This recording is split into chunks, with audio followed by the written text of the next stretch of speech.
You ever wonder what's hiding deep inside a mountain? I mean, really deep? Because in Colorado Springs, tucked under nearly 2,000 feet of solid rock, there's a place built to survive the end of the world. So, let's rewind a bit. Back in 1958, during the height of the Cold War, the US and Canada were staring down the threat of nuclear war. Missiles, bombers, satellites.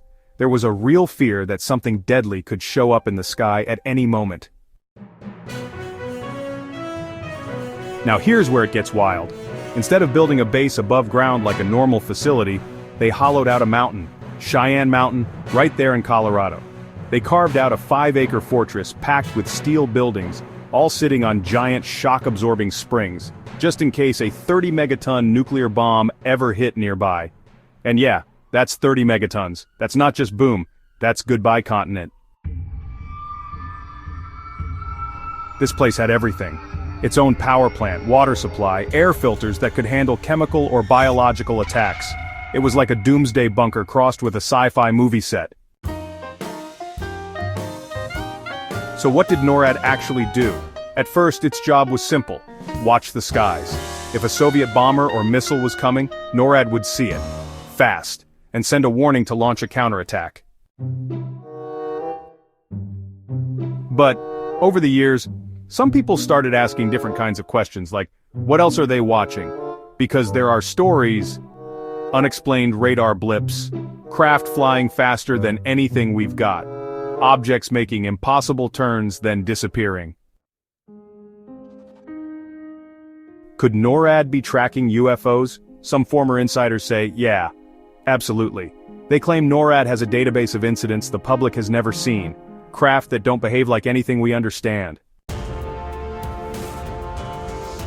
Are they alien? Are they some secret tech? Nobody's saying, but honestly, some of those stories are pretty hard to ignore. Even President Reagan once hinted at the idea of a threat from outside this world. Slip of the tongue, or something more? There are even rumors, whispers really, about lower levels of the mountain, places not on any official blueprint, supposedly where the real high-security stuff is kept. Some even say recovered materials from crashed, unidentified craft are hidden in there. Do we know for sure? Nope, but would it really shock you? Now here's something interesting. In 2006, NORAD's main operations moved to Peterson Space Force Base, not far away. So, Cheyenne Mountain, it kinda went quiet, but then in 2015 they poured millions into upgrading it. They said it was because it was more protected against electromagnetic pulses. You know, the kind of thing you'd expect in a high-tech war, or from a solar flare, or maybe something else entirely.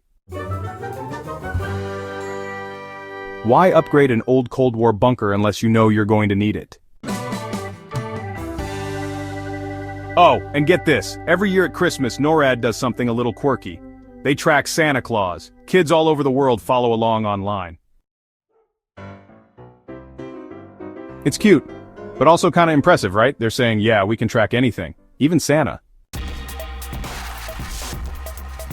Today, Norad is still active, still watching, tracking missiles, jets, satellites, maybe more. It's used by the United States and Canada, but some believe it's tied into a global defense network.